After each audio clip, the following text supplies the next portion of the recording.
Before Halloween was drenched in orange plastic and sugar, it was a whispering night of omens. Between 1880 and 1920, America's version of Halloween wasn't about costumes or candy. It was about curiosity. Before we continue, subscribe to our channel to support us in this historical adventure. People looked into the dark and asked it questions. Who will I marry? Will my crops survive? Will the spirit of the dead walk tonight? The answers came not from fortune tellers, but from cabbage stalks, mirrors, candles, and bread left for ghosts. This was the Halloween that vanished, half harvest ritual, half seance. Entirely alive with superstition. In small Midwestern towns, Halloween was called Nut Crack Night. Families would sit around the hearth, tossing chestnuts into the fire. Each nut represented a lover. If two roasted close together, it meant the lovers' hearts would stay true. If they popped apart, the match was doomed. The sound of chestnuts bursting in the coals became a sort of ghostly love oracle, echoing through parlors lit by nothing but kerosene and belief. Across the Atlantic, Irish and Scottish immigrants had brought their ancestral rituals: the burning of candles in hollowed turnips, the baking of barmbrack cake filled with secret charms, the midnight mirror games. In these, a young woman was told to walk up a staircase backward at midnight, holding a candle and a mirror to glimpse her future husband's face. But many recorded something else entirely: faces of strangers, or worse, faces with no eyes. Newspapers in Boston and St. Louis carried stories of girls fainting after seeing a shadowed groom that was neither man nor ghost. Halloween, at that time, wasn't a child celebration. It was a night for young adults, for whispered dares and uncertain futures. Local newspapers from the 1890s show classified ads for Halloween socials and ghost parties hosted in parlors, decorated with dried corn and autumn leaves. Men wore simple domino masks. Women dressed as spirit brides or witch maids.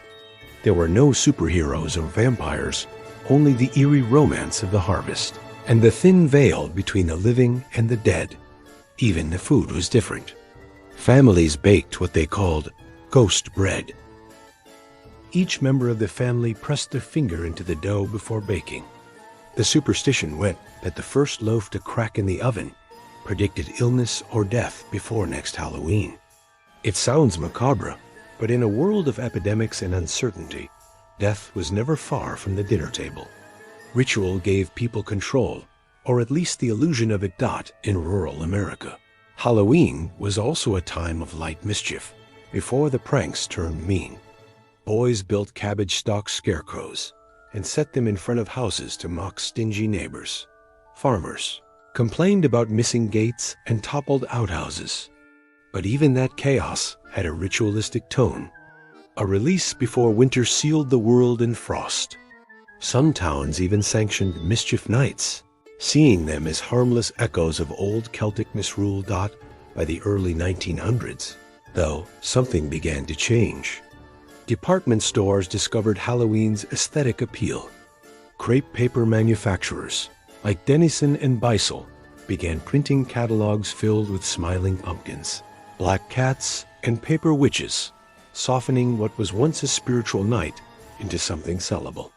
Where once there were turnips and ghost loaves, now there were party kits and fold-out decorations. It was the birth of modern Halloween marketing and the slow death of its folklore. Yet traces of the old magic lingered. In the 1910s, you could still find postcards showing women staring into mirrors or tossing apple peels over their shoulders to spell out a lover's initials. You could still find ghost stories told around the fire and parlor games that promised to summon a spirit if everyone stayed perfectly silent. But after World War I, America's innocence dimmed. Industrialization, urban migration, and the new pace of life left little room for quiet divination. Halloween was moving from hearth to street toward candy, costumes, and commercial light. Still, For a brief flicker of history, Halloween belonged to the night. It was a mirror held up to human wonder.